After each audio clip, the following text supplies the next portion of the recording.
I honestly don't even know where to start, but I'll try to give you the full picture as it happened. My name's Mark, and I've been married to Lisa for about 5 years now. We met in college, and I thought we had a pretty good thing going, honest, stable, no major red flags. She was always a bit of a bitch, kind of bossy and quick to lie, but I figured that was just her personality. Still, I loved her, or at least I thought I did. Things started to feel off about 2 months ago, but I couldn't quite put my finger on it. She'd start coming home later than usual, sometimes claiming work was piling up, which I supposed could be true. But then I'd notice little things, her phone pinging constantly when she was in the shower, or her getting defensive whenever I tried to look at her phone. She'd brush me off, laughing it off with her usual snark, saying I was just paranoid. She'd call me a jealous idiot, saying I was reading too much into things.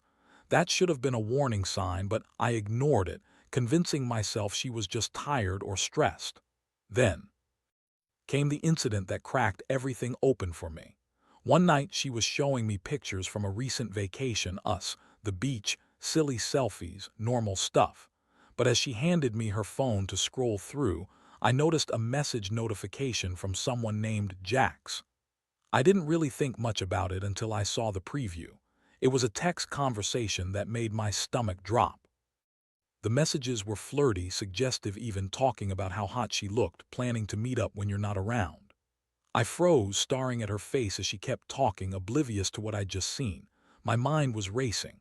I felt my heart pounding so hard I thought I'd pass out. I wanted to say something, but I was too stunned.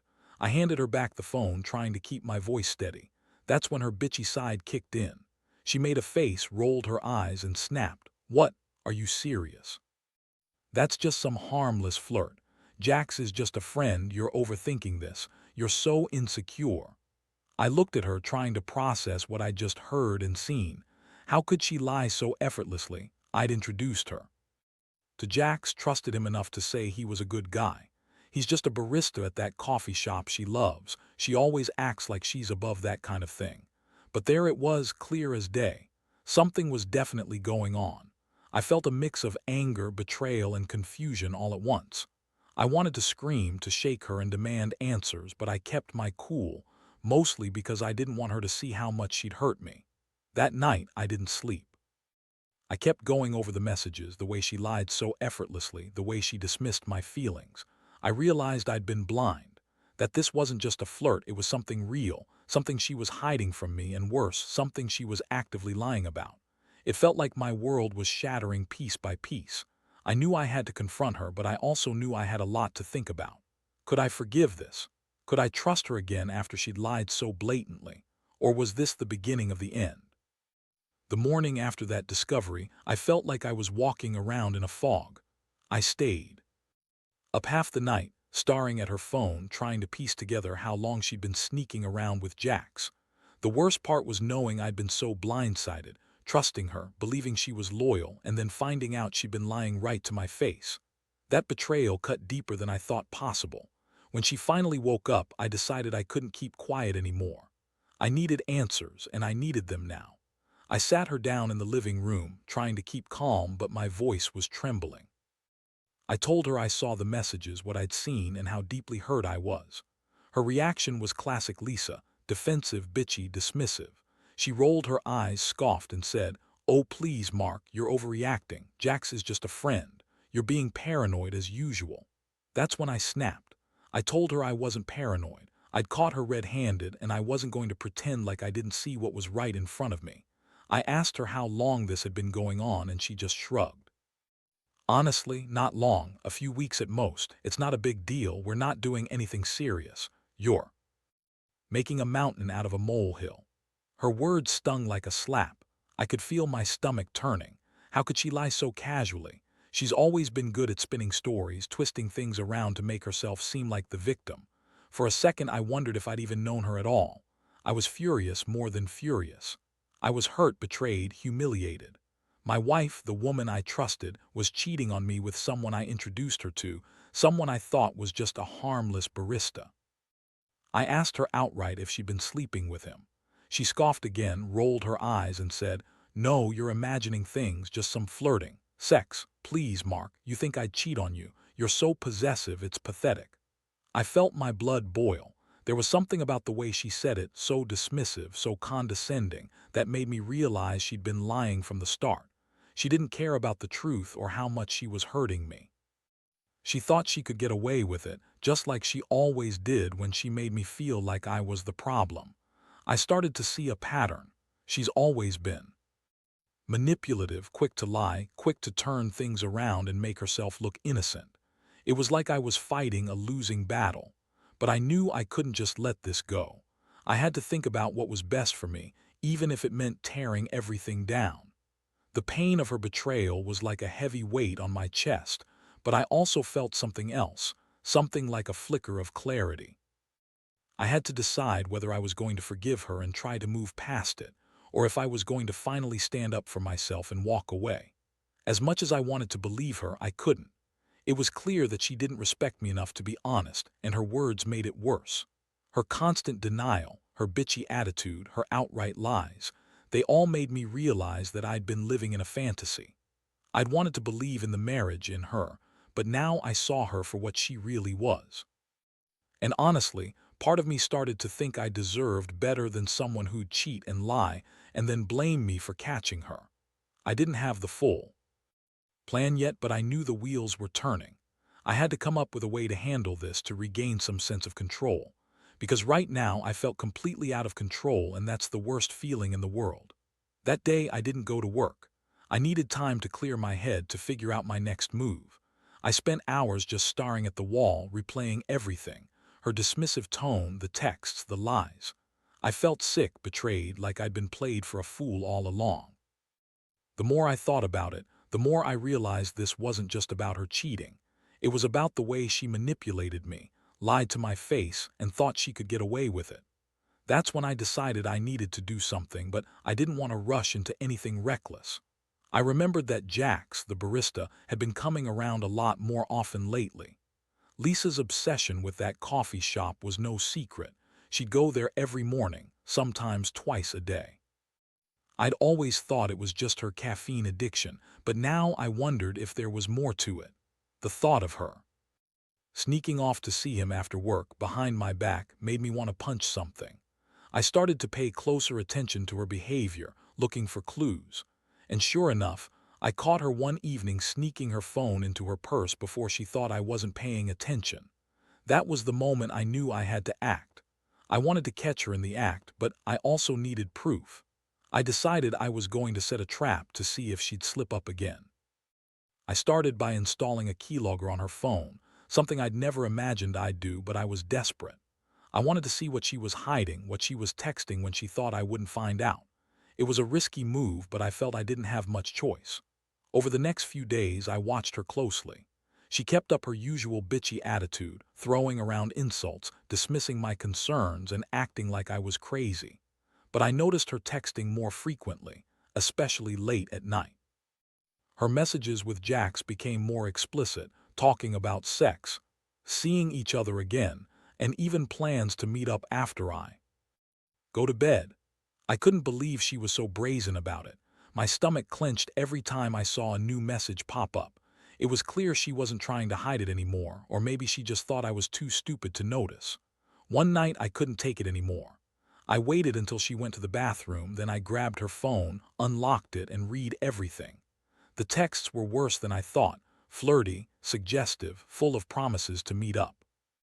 Jax was talking about how much he wanted to fuck her, how she looked so hot with her hair down, and how much he'd been fantasizing about her. I stared at the screen, feeling a mix of rage, heartbreak, and disgust. I had introduced her to him, shown her that coffee shop, trusted her with my life, and she was out there planning sex with him behind my back. I knew then I had enough proof. I was going to confront her that night. But I also knew I had to be careful because she was a master manipulator. I needed a plan. I sat in my car for hours, formulating how I'd do it. I wanted to catch her in the act, maybe even record her admitting it. I didn't want to just accuse her blindly. I wanted undeniable proof. I was furious, but I also felt a strange sense of clarity. The truth was staring me in the face, and I was finally ready to face it head on. I just didn't know what the fallout would be yet. That night, I finally decided to act. I set up a little hidden camera in the living room, aiming it at the couch where she often sat when she was on her phone. I knew she'd be coming home late again, probably to meet Jax or to sneak around some more. I wanted concrete evidence, something I could use to confront her without a doubt. I felt sick doing it, like I was invading her privacy, but at this point I figured I had no choice. Trust was shattered, and I needed to know exactly what I was dealing with. I waited in the dark, nervously checking my phone every few minutes. When she finally came in around midnight, I saw her slip past the door quietly. I hit record on the camera and kept myself hidden just in case I needed to catch her in the act. She tiptoed into the living room, threw her purse on the couch, and quickly grabbed her phone. That's when I saw her unlock it and the screen lit up with messages from Jax. The unmistakable tone, the suggestive comments, they all confirmed what I'd already suspected. She was texting him all night, talking about sex, how she couldn't wait to see him again. I felt all the anger I'd been holding back rush through my body. I should have been furious before, but now I was livid. I wanted to explode, but I kept my cool, waiting for her to do something stupid. She sat on the couch, pulling her legs up, and started texting again. I saw her smile at her phone, laughing at something Jax had sent, and that's when I decided I'd had enough. I stepped out from the shadows and confronted her. Her face twisted when she saw me, like I'd just interrupted her favorite game. "What the hell are you doing?" She snapped, trying to snatch her phone away, but I was faster. I grabbed it, holding it up for her to see. The evidence, her eyes widened and she immediately started lying. "It's nothing," she said, voice shrill. "Just some stupid flirting, Mark. It's nothing serious. You're overreacting like always." I looked at her, feeling my blood boil. "You lied to me about Jax, didn't you? This isn't just some harmless flirt. You're planning to fuck him, aren't you? Behind my back after I trusted you. How could you be so fucking disgusting?" She scoffed, rolling her eyes. "Oh, please, Mark, you're just jealous. You think I'm just going to sit around and wait for you to get home every night. I have needs, too. And Jax, he's just a friend, nothing more. You're making it into a bigger deal than it is." Her words caught me off guard. She always had a way of spinning things, making herself out to be the victim. But I knew better. I knew she'd been lying from the start, and her bitchy attitude made me realize she thought she could just walk all over me, that I'd never find out the truth. But I wasn't going to be that guy anymore. I told her to pack her shit, that I was done with her games. She started crying, throwing out the usual "you're crazy, I love you, and you're overreacting," but I didn't want to hear it. I'd heard enough lies to last a lifetime. After she stormed off into the bedroom, I sat there, staring at her phone and the footage I'd recorded. My mind was racing. I felt hollow, betrayed, like I'd lost a part of myself.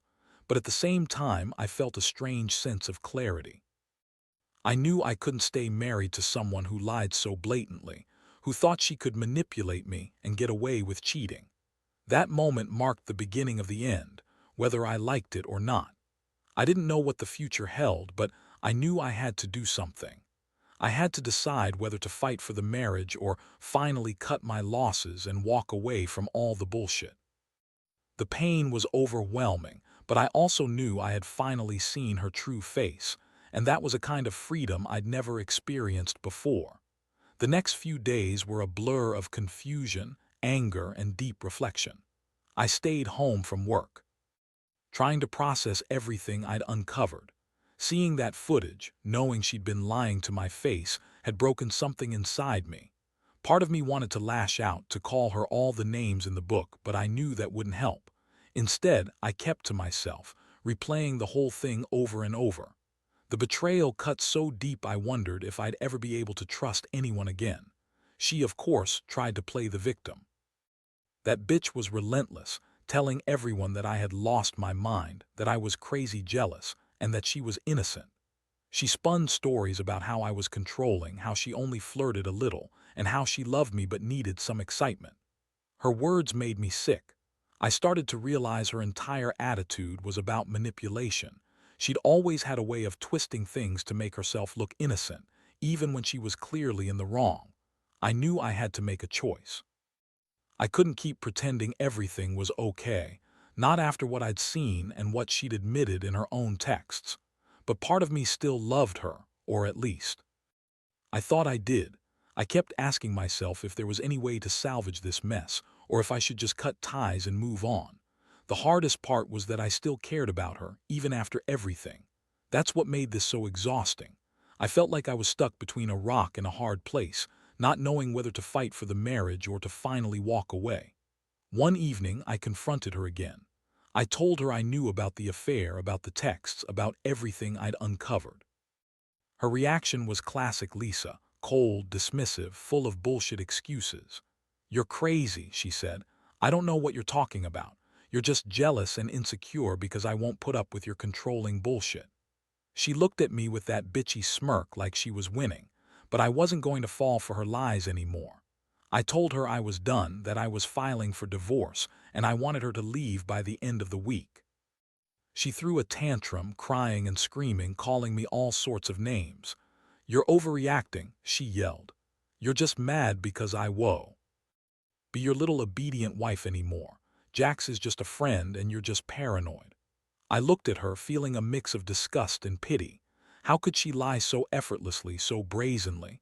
It was like I was dealing with a different person, someone I barely recognized. That was the moment I realized I had lost my wife, and more importantly, I'd lost respect for her. As I packed her things, I felt a strange sense of relief creeping in. I knew it was going to hurt for a while, but I also felt lighter. The weight of her lies, her manipulations, and her cheating was finally off my shoulders. I'd been naive, trusting her blindly, but now I saw her for who she really was. I learned that sometimes you have to lose everything to find yourself again. I can't say I'm completely healed. I still feel the sting of betrayal. But I know one thing for sure. I deserve better than someone who cheats, lies, and treats me like I'm nothing. Moving forward, I'm going to rebuild my life, learn to trust again, and never let someone manipulate me like that again. This whole experience has taught me that the truth might hurt, but it's always better than living a lie. And if someone shows you they don't respect you, cut your losses early. I wish I'd done it sooner, but I guess it's all part of the lesson. I don't regret standing up for myself, even if it's been the hardest thing I've ever done. Since she moved out, things have been a mess, obviously. The house feels so empty without her, and I catch myself staring at her side of the bed, wondering how everything fell apart so quickly.